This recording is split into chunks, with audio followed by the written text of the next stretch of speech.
But now let's get the show on the road. So happiness and contentment are often used interchangeably, but they're different states of being. While happiness is a fleeting moment, contentment is a mindset that you carry everywhere.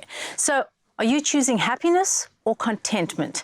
Helping us navigate this topic is registered counsellor Sadia Southgate. Welcome back, Sadia. Thank you for having me. It's so lovely to have you here again. So as I mentioned, they're often used interchangeably, right? Happiness and contentment, but they're not the same thing. No, they're not. Let's unpack it. No, absolutely. You know, happiness and contentment, as you say, are two completely different things, but they are interchangeable as well, so they can go together. So when we look at happiness, it's more external factors that contribute to happiness. We, as contentment, it's a long-term, it's a state of mind, a state of being as well. And happiness is an emotion, it's a reaction to certain things, as I said, also external. But when you look at contentment, it's both interchangeably as well. What is, you know, the external factors and both the internal factors as well. And it's also something that is more long-lasting and something that also brings a sense of calmness as well. So in that regard, you know, happiness is just emotion. It's something that comes and goes, and it's not something that is long-term. That's not sustainable. No. So give me an example of what is happiness. I think happiness is something, you know, let's say you go on an activity with a friend or with a family, there's a sense of enjoyment that comes along with that. We as contentment, it's something that is, you know, that stays with you, it sticks there. So, for example, for me as well, it's almost like bringing a sense of purpose. So whether it's going to work, being with my family, being with my friends, I find a sense of purpose in that, and it's something that is long-term. It's not cut short, let's say, an enjoyment, as I said, you know, going on a hike. There's a sense of happiness that comes along with that. So in that regard, you kind of have to balance the two. Even though it's different, I do believe that they go hand in hand.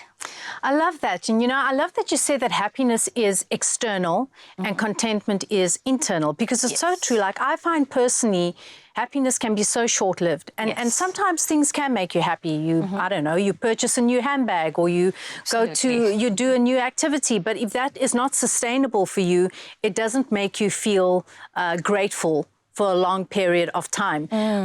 But yet so many of us, and correct me if I'm wrong, turn to this pursuit of happiness to make us happy. And we think it's going to be long-term, but it's not. It's not, yes. It's quite deceiving.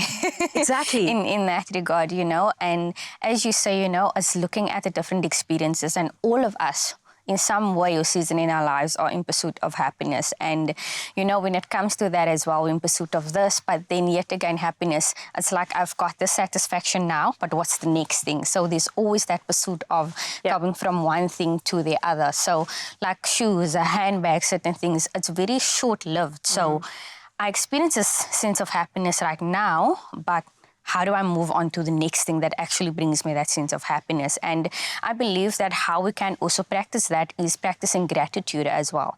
You know, so saying, I'm happy because I got this, but how can I express gratitude? For example, I was able to externally satisfy myself with the finances that I got to be able to purchase a handbag, or to be able to purchase this shoes or whatever. I mean, anything that anybody else likes, because again, anybody and everybody is in pursuit of this happiness. And I believe it's actually an everyday thing.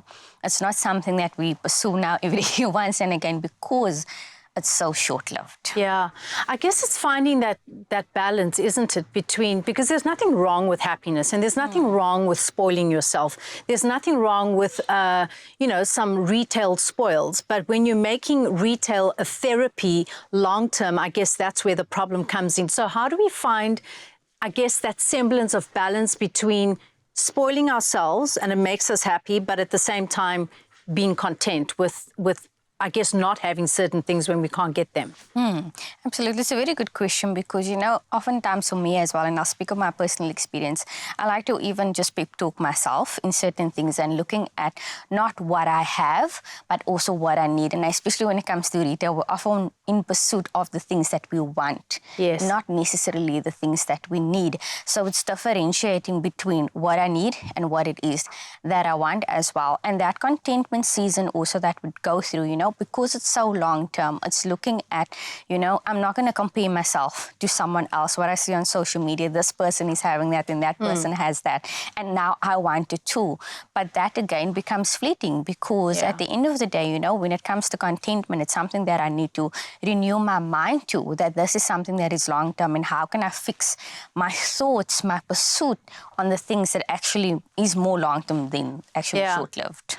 I have to share this with you. Are you familiar with Mel Robbins, the podcast and author? Yes. So she wrote recently, she had this post on social media because her daughter is a young adult, and as you know, we are consumed with just moments every single day of retail, of buy, click. And she was saying her daughter has developed this habit where when she sees something on social media pop up, she writes it down in her notes section on her phone, and then she takes a night to sleep on it before she presses click.